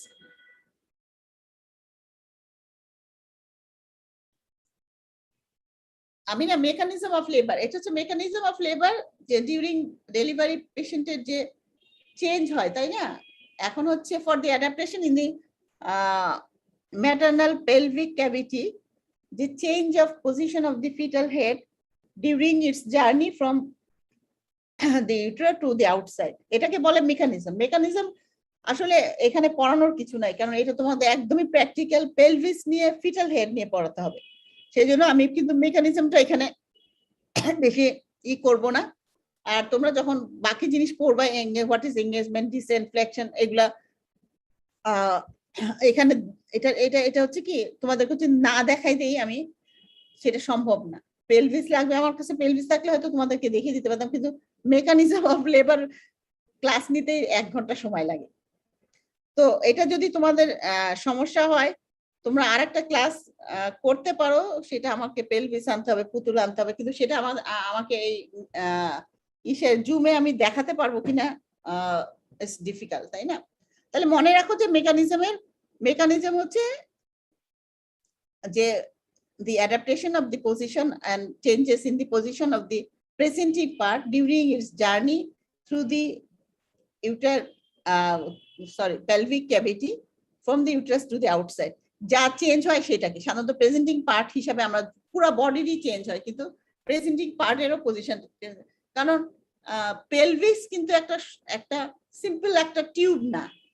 তোমরা যদি পেলভিস দেখে থাকো, পেলভিস কিন্তু সিম্পল একটা টিউব না, এটার কার্ভেচার আছে, শেল স্পাইন আছে, তো ডিফারেন্ট জায়গায় ডিফারেন্ট, তার ইনলেটে একরকম ডায়ামিটার, ক্যাভিটিতে একরকম ডায়ামিটার, আউটলেটে একরকম ডায়ামিটার। তো এই বাচ্চাকে নামতে হলে কিন্তু সে সরাসরি একটা প্রেসার দিলে আর বাচ্চা বের হয়ে গেল তা না, কিন্তু ডিফারেন্ট জায়গায় তাকে ডিফারেন্ট পজিশন চেঞ্জ করতে হয় এই ইউটেরাইন পেলভিক ক্যাভিটিতে, তাকে পেলভিক ক্যাভিটি থেকে বের হয়ে আসার জন্য, এবং সেই মেকানিজমটাকে সেইটাকে লেবারের মেকানিজম বলে।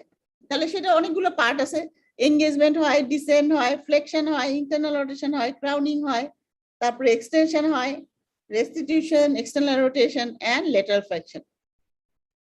তো তোমাদের যদি এটা ক্লাস করতে চাও, আমি আরেকটা ক্লাস একটা মেকানিজম নিতে পারি, সেটা সময় লাগবে আর ওই জোগাড় করতে হবে। আর তোমরা যদি, তোমাদের তো ক্লাস হবে ওইটা পেলভিস আর ওই পুতুল দিয়ে ছাড়া এই মেকানিজম দেখানো সম্ভব না, ঠিক আছে?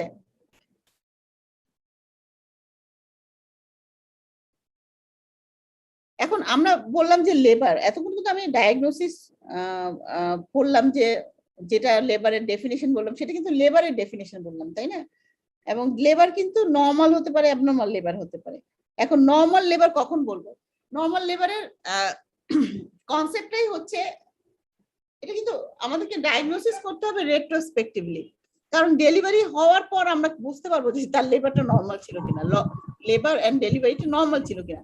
কারণ যতক্ষণ পর্যন্ত ডেলিভারি না হয়ে যেতে পারবে ততক্ষণ পর্যন্ত কিন্তু আমরা এই নর্মাল লেবারটা যে নর্মাল ছিল কিনা অ্যাবনর্মাল ছিল সেটা বলতে পারবো না। তাহলে দেখো, ইট is A retrospective diagnosis. A labor can be said normal if it follows the criteria, অথবা it fulfills the following criteria. যেই সব ক্রাইটেরিয়া থাকলে আমরা একটা লেবারকে নর্মাল বলবো। হ্যাঁ, সেই ক্রাইটেরিয়া গুলো কি? একটা হচ্ছে পেইন স্টার্টস স্পন্টিনিউয়াসলি অ্যাট টার্ম। দেখো এখানে কথাগুলো মনে রাখতে হবে। দেখো এখানে দুইটা, পেইনটা হচ্ছে আমরা এতক্ষণ যে বললাম লেবার পেইনটা, ওই যে 28 উইকস পরে হলেই তো সেটা লেবার, কিন্তু 24 উইকস 36 উইকস হলে কিন্তু সেটা নর্মাল লেবার হবে না। তাহলে অ্যাট টার্ম হতে হবে। অ্যাট টার্ম মানে টার্ম কথাটা মিন করে after 37 completed weeks of pregnancy. 37 উইকটা কমপ্লিট হওয়ার পর যদি এই পেশেন্টটা, যখন তোমাদেরকে একটা সিনারিও দিলাম, সেটা কিন্তু পেশেন্টটা ছিল 38 উইকসে, তাহলে তার লেবার পেইনটা কিন্তু নর্মাল লেবার পেইন ছিল। তাহলে আর একটা হতে হবে স্পন্টিনিউয়াসলি, সে নিজে নিজে ব্যথা উঠে। আমরা যদি পেশেন্টটাকে ভর্তি করে অক্সিটোসিন ড্রিপ দিয়ে ব্যথা তুললাম, তাহলে কিন্তু সেটা নর্মাল লেভেলের হচ্ছে না। তাহলে দেখো তার পেইনটা স্টার্টস করতে হবে স্পন্টিনিউয়াসলি অ্যাট টার্ম, টার্মে হতে হবে অ্যান্ড স্পন্টিনিউয়াসলি হতে হবে। লেবার পেইন তো নর্মালি কিন্তু স্পন্টিনিউয়াসলি হয়, কিন্তু আমরা যদি আর্টিফিশিয়ালি ইনডিউস করি, that will not be a normal labor. তাহলে দেখো 1 নাম্বার পয়েন্টে কিন্তু দুইটা জিনিস মনে রাখা লাগবে, তার লেবার পেইনটা স্টার্টস হতে হবে স্পন্টিনিউয়াসলি এবং এটা হতে হবে অ্যাট টার্ম। নাম্বার 2 দেখো, নাম্বার 2 হচ্ছে প্রেজেন্টেশন হতে হবে ভার্টেক্স। তোমরা, আমি জানি না তোমরা প্রেজেন্টেশন করেছো কিনা, আমি বারবার কেফালিক প্রেজেন্টেশন বলতেছি।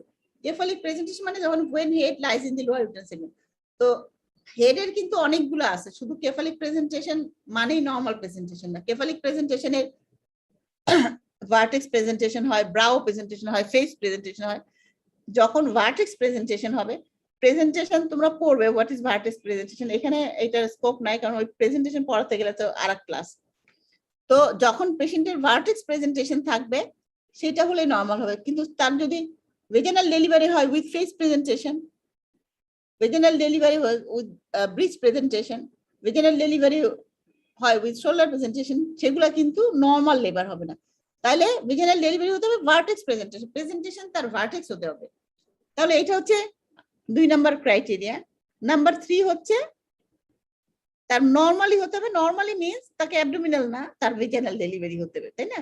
থ্রু দি নর্মাল ক্যানাল হতে হবে, তার মানে ভেজানালি ডেলিভারি হতে হবে, ডেলিভারিটা ভেজানাল হতে হবে, তাহলে সেটা নর্মাল হবে। ধরো সবকিছু ভালো ছিল, প্রেজেন্টেশন ভার্টেক্স, স্পন্টিনিউয়াস লেবার হলো, কিন্তু কোনো কারণে তাকে সিজারিয়ান সেকশন করা লাগলো, তাহলে যে অ্যাবডোমিনাল ডেলিভারি হলো, সেটা কিন্তু নর্মাল ডেলিভারি হবে না।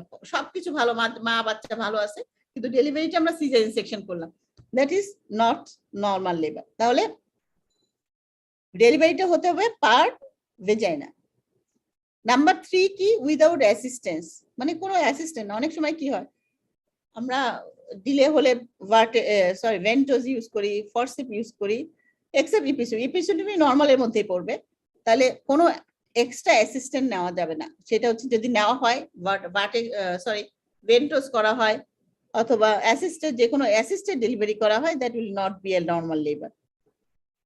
তাহলে ভেজাইনাল ডেলিভারি হতে হবে without any assistance except episiotomy. ইপিসিওটমিটা যদি দেওয়া হয় সেটাকে আমরা নর্মালের মধ্যেই ফেলি। নাম্বার 3 হচ্ছে completed without any undue prolongation of time. দেখো আবার সবকিছু নর্মাল হতো কিন্তু টাইমটা তার নর্মাল হলো না, টাইমটা বেশি লাগলো। সেই ফার্স্ট স্টেজ থেকে যদি 24 ঘন্টা মধ্যে ডেলিভারি না হয়, that will be a prolong labour, তাই না? তাহলে সেটা আনডিউ প্রলঙ্গেশন হওয়া যাবে না। আর নাম্বার 3 মোস্ট ইম্পর্টেন্ট হচ্ছে without any complication to the mother and fetus. ধর সবকিছু ভালো হলো কিন্তু বাচ্চা হয়ে কানলো না, অ্যাসফিক্সিয়েটেড হলো, সেটা কিন্তু নর্মাল লেবার হবে না। সবকিছু ভালো হলো, মায়ের ডেলিভারির পর পিপিএইচ হলো, that will not be a normal labour. সবকিছু ভালো ছিল, মায়ের প্লাসেন্টাটা আটকে গেল, রিটেন প্লাসেন্টা হলো, that will not be a, তার ডেলিভারি হয়ে গেল cervical tear, that will not be a normal labour. তাহলে without any complication to the mother and fetus, এই এতগুলা ক্রাইটেরিয়া যদি ফিল করে তখনই সেটাকে বলতে হোয়াট ইজ নর্মাল লেবার।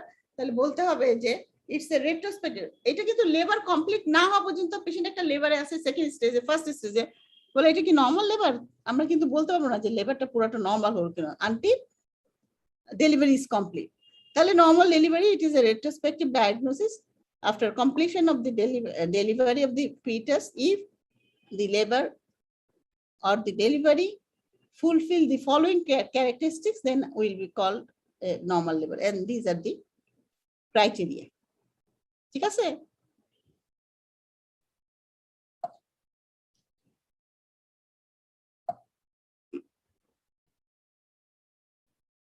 আচ্ছা, এখন আমরা মাঝখান দিয়ে শুনে নিলাম যে এখন আবার সেই পেশেন্টের কাছে আমরা ফিরে যাই। তাহলে পেশেন্টের আমরা সবকিছু কিন্তু নর্মাল পেয়েছি, তাই না? এখন সে active stage of labour, this is a low risk patient. তাইলে যেহেতু তার হিস্ট্রিতে আমরা কোনো, সে প্রাইমারি গ্র্যাভিটির কোনো হিস্ট্রিতেও আমরা রিস্ক পাইনি, তার ফাইন্ডিংসও কিছু পাইনি, সে তার লেবারটাও নর্মাল বলা যাচ্ছে না, তার সব জিনিস মা বাচ্চা ভালো আছে এবং তার কন্ট্রাকশনটাও নর্মালের মধ্যে আছে। তাহলে আমরা কি করব, এটা হচ্ছে লো রিস্ক পেশেন্টস, আমরা এটাকে কি করব, নর্মাল অ্যালাউ করব, তাই না? লেবারটা, এটা তো কোনো কমপ্লিকেশন নেই, আমরা এটাকে তো ভেজাইনাল ডেলিভারি অ্যালাউ করব। এখন এই পেশেন্টকে আমরা ফার্স্ট স্টেজ অফ লেবার, এই পেশেন্টের কি কোনো ট্রিটমেন্ট দরকার আছে? মানে আমরা এখন ম্যানেজ করব, তাই না? কিভাবে ম্যানেজ করব?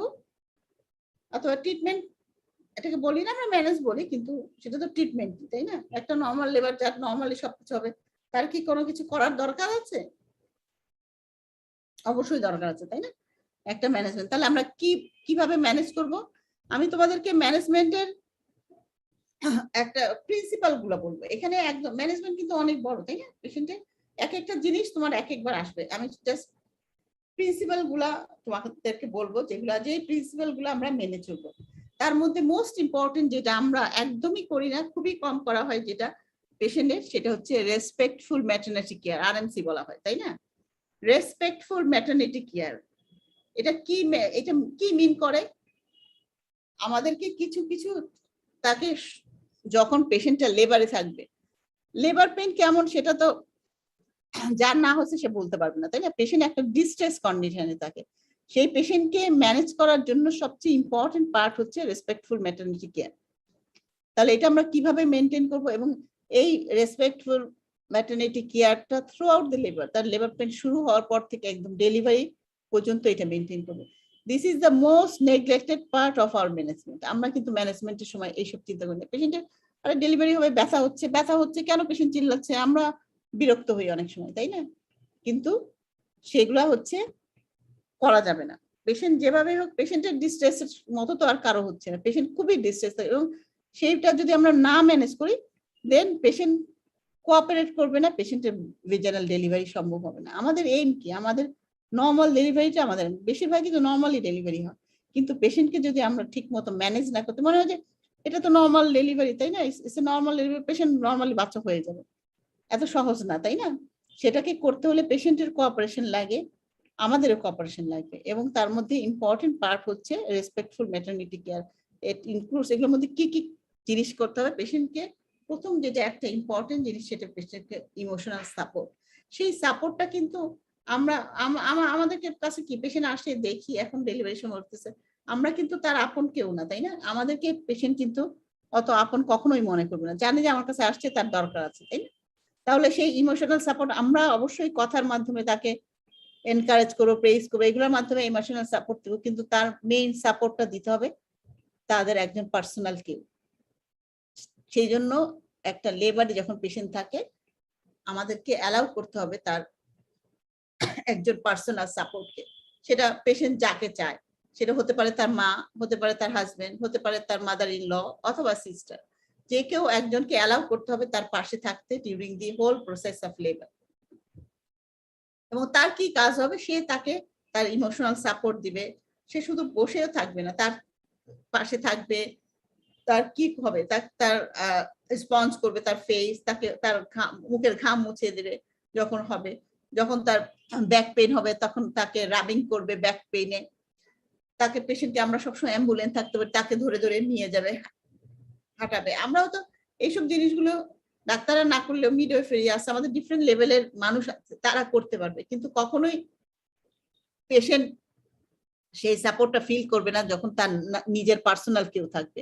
সে নিশ্চয়ই চাবে যে পার্সোনাল কেউ তাকে, তার পছন্দের কেউ তাকে ধরে হাঁটাক, তাকে এইসব সাপোর্ট গুলা দেখ। তো এইসব সাপোর্ট গুলা দেওয়ার জন্য, এই ইমোশনাল সাপোর্টটা দেওয়ার জন্য তার আমাদেরকে অ্যালাউ করতে হবে একজন পার্সোনাল সেটা যেই হতো, পার্সোনাল পেশেন্টের পার্সোনাল পার্সন, যে যাকে সে পছন্দ করে, সেটা এক এক সময় এক একজন হতে পারে।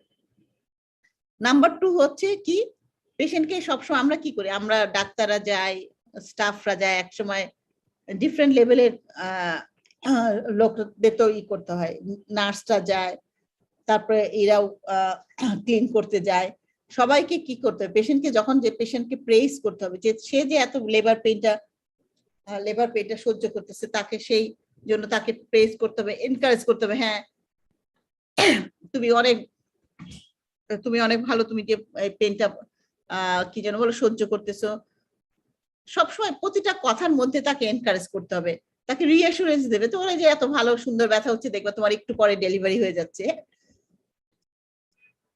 ডিফারেন্ট ভাবে, ডিফারেন্ট ওদের, বিশেষ করে ওদের ল্যাঙ্গুয়েজ, যে যার ল্যাঙ্গুয়েজ সেভাবে কথা বলে পাশে পেশেন্টকে এনকারেজ করতে হবে।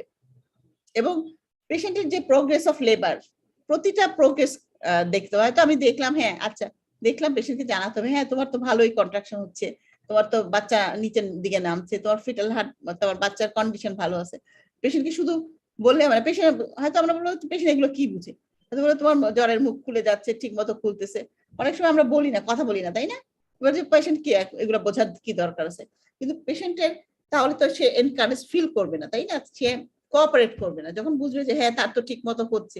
সেজন্য প্রতিটা স্টেপে পেশেন্টকে ইনফর্ম করতে হবে এই প্রোগ্রেস গুলা, কোথাও দরকার হলে পেশেন্টকে বুঝাতে হবে যে কিভাবে তার ডেলিভারি হবে, তার এই যে পেইনটা হয়ে কিভাবে তার জ্বরের মুখ খুলবে, কিভাবে ডেলিভারি হবে, এই প্রসেস গুলাও তাকে বলতে হবে।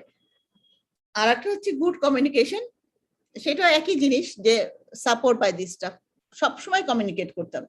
ধরো আমি পেশেন্টকে তো আমরা একটু পর পর এসে এক্সামিন করি, তার পালস দেখলাম, ও আপনার পালস তো ভালো আছে, ব্লাড প্রেশার দেখলাম, ব্লাড প্রেশার ভালো আছে, তাকে আমি পার অ্যাবডোমেনাল এক্সামিনেশন করলাম, ফিটাল হার্ট ভালো আছে, তার কন্ট্রাকশনটা বাড়ছে, প্রতিটা স্টেপে তাকে এক্সপ্লেইন করতে হবে, ঠিক আছে? এবং তার সাথে ডিসকাসও করতে হবে যে হ্যাঁ তোমার তো এতটুকু ডাইলেটেশন হচ্ছে। নাম্বার 3 কি, women's wishes should be respected and sensitive to her feeling. অনেক পেশেন্ট, অনেক এক এক রকম পেশেন্ট কিন্তু এক এক রকম চায়, এক এক রকম ফিলিং হয়, একটা কিছু বলে, সেই জন্য সে যা চায় সেটাকে কিন্তু আমাদেরকে রেসপেক্ট করতে হবে। অনেক সময় হয়তো আমরা মনে করি যে এটা তার করা উচিত না, কিন্তু সেটা হলেও তাকে সেভাবে বোঝাতে হবে। পেশেন্টের যা ইচ্ছা সেটাকে রেসপেক্ট যদি না করি, আমরা সেন্সিটিভ যদি না হই, তাহলে কিন্তু সে কোঅপারেট করবে না এবং তার লেবারটাও ভালোভাবে প্রোগ্রেস হবে না। তাহলে এইসবের দিকে খেয়াল রাখতে হবে। আর একটা ইম্পর্টেন্ট জিনিস, সেটা হচ্ছে প্রাইভেসি অ্যান্ড কনফিডেন্সিয়ালিটি। সেটা তো অবশ্যই মেনটেন করতে হবে। আমাদের সময় অনেক সময় হয় কি, এমন থাকে হয়তো হাসপাতালে আমাদের কিন্তু যেটা একদমই মেনটেন হয় না, একদমই না। আমাদের সরকারি হাসপাতালে কি হয়, হয়তো একই টেবিলে পাশাপাশি 2-3 জন রুগী আছে, এর কথা এ শুনতেছে, এর ফাইন্ডিংস এ শুনতেছে, ওরটা ও দেখতেছে, ওর সামনে এক্সামিনেশন করতেছে। এটা একদমই করা উচিত না, তাই না? তাহলে তো পেশেন্ট এই ফিল করবে না। তাহলে দেখো এই 5টা পার্ট হচ্ছে এই আরএমসি, রেসপেক্টফুল ম্যাটারনিটি কেয়ার। এই জিনিসটা একদম ভুলে গেলে চলবে না, ঠিক আছে? একটা হচ্ছে emotional support, praising of and encouragement of the patient by the staff, তারপর হচ্ছে good communications and patient to be sensitive and respectful to her feelings, and privacy and confidentiality should be maintained. এটাগুলো 1 number part. আমি কিন্তু সব principal গুলো বলবো, হ্যাঁ, এখানে বাকি জিনিস দেখবো পরে আসবে। নাম্বার 2 হচ্ছে ক্লিনলিনেস। আমাদের ক্লিনলিনেস মেনটেন করতে হবে। জানো তো ইম্পর্টেন্ট আমাদের দেশে কি হয়, আমাদের দেশে কিন্তু এই প্রেগনেন্সিতে যে ইনফেকশন হয়, একটা অনেক important cause of maternal mortality. 15% death হয় because of puerperal sepsis and other infections. তো এই ইনফেকশন প্রিভেনশন করার জন্য আমাদেরকে কি করতে হবে? ক্লিনলিনেসটা মেনটেন করতে হবে। সেই ক্লিনলিনেস আমরা পরে আসবো, একটা কোয়েশ্চেনে আসবে, তখন আমি বলবো, এখানে এখন বলে সময় নষ্ট করবো না। তাহলে ক্লিনলিনেস তো একটা হচ্ছে ওমেনের নিজস্ব এনভায়রনমেন্টটাও ক্লিন করতে হবে। নাম্বার 3 হচ্ছে mobility of the patient should be maintain. লেবারের সময় পেশেন্ট আমরা অ্যালাউ করি, কিন্তু পেশেন্ট যেভাবে থাকতে চায়, কিছু কিছু পজিশন আছে আমরা বলি যে ওইসব পজিশনে লেবারটা প্রোগ্রেস করে ভালো, কিন্তু মোবিলিটি মনে রাখতে হবে যে মোবিলিটিটা মেনটেন করতে হবে। হয়তো পেশেন্ট একইভাবে হয়তো সুপাইন পজিশনে শুয়ে আছে অথবা অন দি ব্যাক শুয়ে আছে, সেই সময় একই পজিশনে রাখা যাবে না। সেটা কেন? এটারও ইম্পর্টেন্স আছে। Mobility increases the progress of labor and also reduces the pain. তারপর নাম্বার 4 কি? 4 প্রিন্সিপাল হচ্ছে women should be encouraged to empty her bladder regularly. পেশেন্টকে একটু পরপর কি হয়, আমাদের তো ব্লাডার আর ইউটেরাস কিন্তু পাশাপাশি। যখনই পেশেন্ট লেবারে যায়, পেশেন্ট যদি বারবার না হয়, ব্লাডার এমটি না করে, তাহলে কি হবে? ব্লাডার কিন্তু ফুল হয়ে যেতে পারে। অল্প একটু হলেই যখনই মাথায় একটু প্রেসার দিবে, তখন আর সে ব্লাডারটা এমটি করতে হবে না। সেজন্য বারবার, আর যখন ব্লাডার ফুল হয়ে যাবে, it will interfere with the progress of labour. সেই জন্য কিন্তু তাকে বারবার এমটি করতে হবে।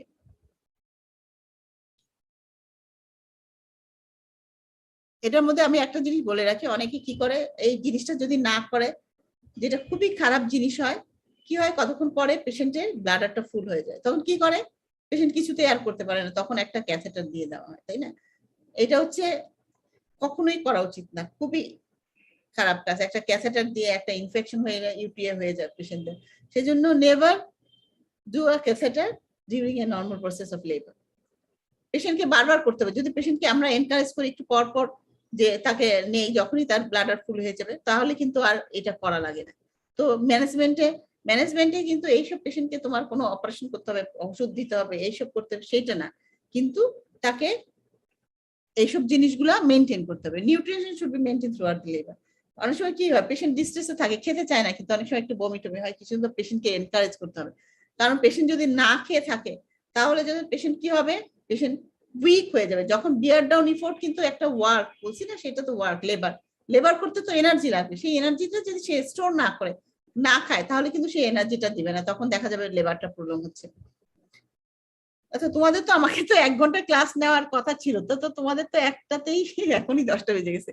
যাই হোক, আমি যতটুকু পারি 10:30 পর্যন্ত নিয়ে বাকিটুকু আমি কালকে কন্টিনিউ করবো, ঠিক আছে? নাকি তোমাদের কি অসুবিধা হচ্ছে কাউকে এখন?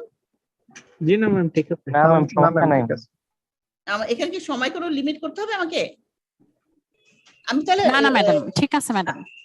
আমি দেখি, আমি যদি এখানে হয় কি লেবারটা আসলে অনেক, আমি তখন চিন্তা করি না, কারণ অনেক ফিফথ ইয়ার তো ওদের তো বুঝতে হবে। আমি কি 10:30 পর্যন্ত কন্টিনিউ করব? জি ম্যাডাম করেন। তাহলে 10:30 করে বাকিটা আমি কালকে নিব, ঠিক আছে? জি জি ম্যাডাম। 2 দিনেও হবে কিনা আমি আই এম নট শিওর, কারণ পার্টোগ্রাফ আবার 1 দিন লাগবে তোমাদের। আচ্ছা, তাহলে কি হলো, নিউট্রিশনটা কিন্তু মেনটেন করতে হবে। এবং পেশেন্টকে কিন্তু কখনোই, অনেকে কি করে, যখনই ব্যথা হয় হ্যাঁ খাওয়ায় না, না খায় থাকো। যখন পেশেন্টের যেহেতু নর্মাল লেবার, সবকিছু নর্মাল আছে, পেশেন্ট যা খেতে চায় তাই দিবে, ভাত খেতে চাইলে ভাত দিবে, যা খেতে চায়। কিন্তু অনেক সময় সেকেন্ড স্টেজে যখন অনেক বেশি আছে, তখন তো সে আর এইসব খেতে চায় না, তখন অ্যাটলিস্ট এনশিওর করতে হবে যে কিছু খাচ্ছে। তখন কি করতে হবে, তখন লিকুইড দিতে হবে, দরকার হলে জুস দিতে হবে, যে সে যা খেতে চায় স্যালাইন দিতে পারো, কিন্তু মুখে খাওয়াটা মেনটেন করতে। সে তো খেতে চাইবে না, কিন্তু এটা যদি মেনটেন না করা হয় তাহলে দেখা যাবে যে পরে আর সে উইক হয়ে যাবে, তাকে যখন বিয়ার ডাউন ইফোর্ট দিতে হচ্ছে তখন আর সে দিতে পারছে না। আর একটা হচ্ছে ব্রিদিং এক্সারসাইজ। ডিউরিং লেবারে আমরা ব্রিদিং এক্সারসাইজটা করতে পারি, এটার অনেক ইম্পর্টেন্স আছে। একটা হচ্ছে পেইন কমায়, পেশেন্টের লেবারও প্রোগ্রেস করে। এটা কি করতে হবে, পেশেন্টকে এনকারেজ করতে হবে to breathe out more slowly then. আমরা যেমন কি করি, পেশেন্ট নিঃশ্বাস নিয়ে খুব স্লোলি সারবে, এবং যখন সে এক্সপিরেশন করবে তখন সে রিল্যাক্স করবে, একদম গা ছেড়ে দিয়ে। বলি না, আপনি জোরে শ্বাস নেন, শ্বাস নিয়ে আস্তে করে ছাড়েন এবং রিল্যাক্স করেন, এগুলো কিন্তু অনেক রিল্যাক্সিং ইফেক্ট হয় পেইন রিলিভিং এ, ঠিক আছে? আর তারপরে প্রিন্সিপাল ব্রিদিং এক্সারসাইজ, তারপরে প্রিন্সিপাল হচ্ছে রিলিভ অফ পেইন। পেশেন্টের তো পেইন হয়, তাই না? আমরা ওইটাও পরে আসবো, রিলিভ অফ পেইনের, যে কিভাবে আমরা পেইন রিলিভ করবো। এটা হচ্ছে প্রিন্সিপাল, মনে রাখো। পেশেন্ট তো ডিস্ট্রেসে থাকে, লেবার পেইন এমন পেইন যে সেই পেইন যারা না ফিল করছে, কিন্তু সেই পেইনটাকেও আমরা রিলিভ করতে পারি কিছু স্টেজে। এবং আজকাল অনেক রকম আছে যে কমপ্লিটলি পেইনলেস ডেলিভারিও করা যায়। এখন নাম্বার 8 হচ্ছে মোস্ট ইম্পর্টেন্ট, হচ্ছে মনিটরিং, তাই না? Monitoring of the progress of labour, maternal and fetal wellbeing by partograph. আমরা কি করবো, মনিটরিং করবো, তাই না? এই যে প্রোগ্রেস হচ্ছে, এই প্রোগ্রেসের মধ্যে পেশেন্ট, কিন্তু আমরা যদিও বলি যে পেশেন্ট, লেবারের পেশেন্ট নর্মাল সব আছে, পেশেন্ট বলি না কিন্তু আমরা, তাই না? লেবারিং ওমেন বলি, কিন্তু পেশেন্ট মানে কি তার কোনো সমস্যা আছে। কিন্তু লেবার এমন একটা স্টেজ যে তখন আমরা মাকে বলি সে যে পেশেন্ট না, but she is a potentially patient. কেন বলি পটেনশিয়ালি পেশেন্ট? মানে সে এখনই নর্মাল একটা women with a labouring women, but at any moment she can be a patient. তার মানে কি, এখন সবই প্রোগ্রেস, তার ফিজিওলজিক্যাল প্রসেস চলতেছে, কিন্তু লেবার এমন একটা ফিজিওলজিক্যাল প্রসেস, এটা যে কোনো মুহূর্তে ইট বিকামস অ্যাবনর্মাল হতে পারে, তখন কিন্তু পেশেন্ট হয়ে যাবে, তখন আর সে নর্মাল ফিজিওলজিক্যাল কন্ডিশন থাকবে না। এই জন্য বলা হয় যে labouring women is a potentially patient. কি হয়, যেমন একটা এক্সাম্পল ধরি, হঠাৎ করে তার ফার্স্ট স্টেজেই তার মেমব্রেনটা রাপচার হয়ে গেল, তখন কিন্তু সে পেশেন্ট হয়ে গেল। হয়তো তার কর্ডটা বের হয়ে গেল, কর্ড হলো, অবস্ট্রাকটেড লেবার হলো, ব্লিডিং শুরু হলো, এগুলা হলে তার, তখন সে পেশেন্ট হয়ে যাবে, তখন তার অ্যাবনর্মাল লেবার। এই জন্যই কিন্তু পেশেন্টের মনিটরিং করতে হয় আমাদের, থ্রু আউট দ্য লেবার পেশেন্টকে মনিটরিং করতে হবে। এখন মনিটরিং আমরা কি করি, আমরা পার্টোগ্রাফ দিয়ে করতে বলি, যেটা দিয়ে সুবিধা হয়। এবং এই মনিটরিং চিন্তা করতে হবে, সব পেশেন্ট তো আমাদের বেশি হলে 10% 10 to 15% ইনস্টিটিউশনাল ডেলিভারি হয়, বাকি ডেলিভারি কিন্তু কি হয়, বাড়িতে হয়। কিন্তু সেখানেও আমাদের অ্যাটলিস্ট এইসব এই প্রিন্সিপাল গুলো মেনটেন করতে হবে। সেখানে যে ডেলিভারি করবে, সেখানে ডাক্তার ডেলিভারি না করুক, একটা মিডওয়াইফ ডেলিভারি করে, সেও যেন এই প্রিন্সিপাল গুলি মেনে চলে। এবং পার্টোগ্রাফটা মেইনলি কিন্তু মিডওয়াইফদের জন্যই করা হয়েছে, যাতে আমরা যদি ডাক্তাররা, কিন্তু আমরা মনিটরিং করলে আমরা বুঝতে পারি যে প্রোগ্রেসটা তার অ্যাবনর্মাল হচ্ছে, কিন্তু সেই যারা মিডওয়াইফ তারা কিন্তু বুঝতে পারবে না। সেই জন্যই কিন্তু পার্টোগ্রাফটা মেইনলি করা। তারা তো প্রোগ্রেসটা বুঝতে পারবে না, তারা ওই পার্টোগ্রাফ দেখে বুঝবে তার কন্ট্রাকশন বাড়তেছে কি বলছে, তার প্রোগ্রেসটা নর্মালি যাচ্ছে কিনা। পার্টোগ্রাফ তো আমাদের পড়াবো তোমাদেরকে, তো সেই জন্য কিন্তু সেটা আমরা হাসপাতালে ইউজ করতে পারি। হাসপাতালে ইউজ করলে তো অসুবিধা নেই, সব জায়গায় করলে পার্টোগ্রাফ যদি ইউজ করে তাহলে সেটা লেবারের প্রোগ্রেসটা এবং ম্যাটারনাল কন্ডিশনটা একটা ইউনিফর্ম ওয়েতে হয়, এবং সেটাতে পার্টোগ্রাফের অনেক অ্যাডভান্টেজ, তাই না? সেই অ্যাডভান্টেজ আমরা পরে বলবো।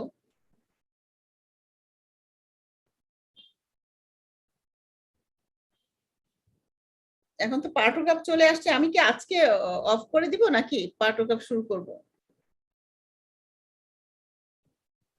পার্টোগ্রাফ কিন্তু অনেক বড়, এটা পার্টোগ্রাফ অর্ধেক করালে একটু সমস্যা হবে, তাই না? জি ম্যাম, তাহলে কালকেই একেবারে আমরা মনে হয় কালকে করি না, আজকে শেষ করে দেই তাহলে। তাহলে আমি কালকে জি। পার্টোগ্রাফ থেকে শুরু করব।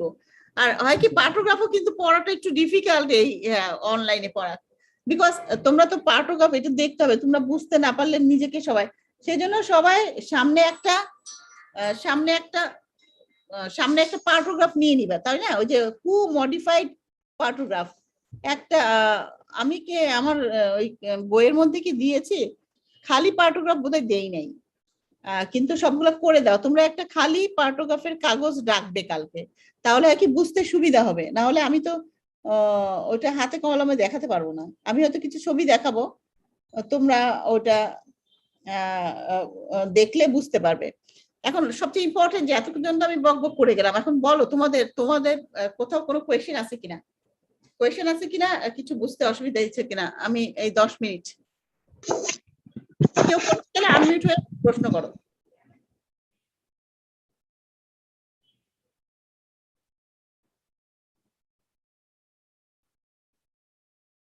সবাই ভালো বুঝেছো? কি সোজা না কঠিন? ম্যাডাম আপনি তো সোজা করেই বুঝিয়েছেন। সোজা করে বুঝতে পারলে হয়। তুমি কি স্টুডেন্ট নাকি ডাক্তার? স্টুডেন্ট? তুমি স্টুডেন্ট? জি ম্যাম। আচ্ছা, আর কারো কোনো কোনো কিছু কনফিউশন কিছু থাকলে বলো কোথাও, যে আমি এই 10 মিনিটে বলে দিতে পারি। আসলে লেবারটা তো একটু তোমাদের জন্য একটু, এটা তো একটা প্র্যাকটিক্যাল জিনিস একদম। নিজেরা যখন দেখবে স্টুডেন্ট লাইফে তো অত দেখো না, তোমাদের ওয়ার্ডে যখন প্লেসমেন্ট থাকবে এইসব পড়ে টরে, যখন যে কোনো একটা লেবারে পেইন থাকলে একটা পেশেন্ট দেখলেই কিন্তু তোমাদের কনসেপশনটা ক্লিয়ার হয়, অনেক জিনিস ক্লিয়ার হয়। এটা না দেখলে শুধু পড়ে পড়ে, মেডিকেল সায়েন্সটা এরকম, কিন্তু জিনিসগুলো না দেখলে কনসেপশন ক্লিয়ার হয় না। এরপরে এখন পড়বা যখন ম্যানেজমেন্ট করবে, আমরা যে একদম টিপিক্যাল যেভাবে বলি সেভাবে হয়তো ম্যানেজ করি না, তাই না? অনেক জিনিসই করি না, কিন্তু তোমাকে প্রিন্সিপালটা জানতে হবে। হয়তো কোথাও তুমি যেখানে প্লেস, তোমার যেখানে লেবার, তোমাদের যখন গাইনি ওয়ার্ডে প্লেসমেন্ট থাকবে একটা ডেলিভারি লেবারের পেশেন্ট, তুমি দেখবা তখন যে ওই পেশেন্টটাকে কিভাবে ম্যানেজমেন্ট, এই প্রিন্সিপাল গুলো মনে রাখবা যে এই প্রিন্সিপাল গুলো মেনটেন হচ্ছে কিনা।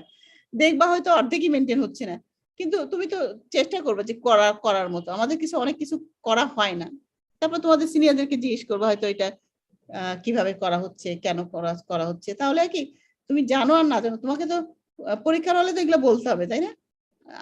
যেগুলা এই জিনিস। আর আজকাল কিন্তু লেবারের ম্যানেজমেন্ট অনেক ইমপ্রুভ করেছে, আমাদের সব হসপিটালেই এখন ডিফারেন্ট প্রোটোকল ইউজ করে। তারপরে হয়তো তুমি, আমি পড়াচ্ছি একরকম আর ওখানে একটু চেঞ্জ দেখতেও পারো, আমাদের লোকাল সুবিধার জন্য আমরা অনেক কিছু চেঞ্জ করে করি, তাই না? অ্যাভেলেবিলিটির উপরে অনেক কিছু ডিপেন্ড করে। তো সেগুলো দেখবা সবাই, লেবারে কিভাবে ম্যানেজ করা হয়। তাহলে দেখবা যদি বলা যায় যে এখানে ক্যাথেটার করা হলো কেন, তখন দেখবা যে কি বলে, নর্মালি তো ক্যাথেটার করা যায়, সব লেবার তো করা থাকে না। কিভাবে ক্লিনিনেস মেনটেন হচ্ছে। আর কেউ কিছু বলবে? ম্যাডাম মেকানিজম অফ লেবারটা বেশি টাফ লাগে, যদি সম্ভব হয় কালকে কি ওটা একটু দেখাতে পারবেন? এখন হয় কি, ওই যে পেলভিস তো আমার কাছে নাই, দেখাতে তো পারতাম, কিন্তু আমি এখন কোনো ইনস্টিটিউশনে নাই যে আমি হাসপাতাল থেকে নিয়ে আসবো। ওইটা বললে না, ওইটা কিন্তু অনেক সময় লাগে তোমাদেরকে বুঝতে জিনিসটা। তোমরা যদি কাছে রাখো, কাছে ওই পুতুল আর কয়েকজন মিলে একটা পেলভিস রাখো, তাহলে কিন্তু আমি বলতে পারবো, আমি বলে যাব, তোমরা ওইটার সাথে মিলাবা। কিন্তু ইটস ডিফিকাল্ট, পুতুলটা না দিয়ে আমি হয়তো বললাম তুমি অক্সিপুটটা এইখানে রাখো, কি যেন বলে, জাস্ট বিহাইন্ড দি সিম্ফাইসিস পিভিস, তখন কি তুমি বুঝতে পারবা? রাখো, কারণ ওইটাকে অ্যাটিটিউডটা চেঞ্জ করতে হবে, পুতুলকে ওরকম করে। এটা ডিফিকাল্ট, আমি বললেও তুমি আমাকে দেখতে হবে পুতুলটা, কিন্তু সবাই দেখতে পারবা কিনা ওই এটা করে সবাই ধরে ধরে দেখতে হয়। মেকানিজমটা কিভাবে করা যায়, আর কিছু ছবি দেখে আসলে ভালো বোঝা যায় না। মেকানিজমটা তোমরা না নিজেরা পড়ো, নিজেরা পড়ে এসে আমাকে বলবে যে কোন জায়গাটাতে বুঝতে পারছো না, তাহলে আমি হেল্প করবো, ঠিক আছে? তোমরা আছে, পড়ে ma'am। এসো মেকানিজমটা। ওই পুতুলার নিয়ে পুতুলার পেলভিস না নিয়ে ছাড়া মেকানিজম জীবনে পড়লে বুঝবে না। তোমরা পড়ে আসো, কোথায় তোমাদের সমস্যা সেটা আমাকে একটু বলো, আমি দেখি ওইটা করে দিব আবার। ঠিক আছে? Okay ma'am. আচ্ছা ম্যাম, ধন্যবাদ সবাইকে। ধন্যবাদ আপনাকেও ম্যাম। সালামু আলাইকুম।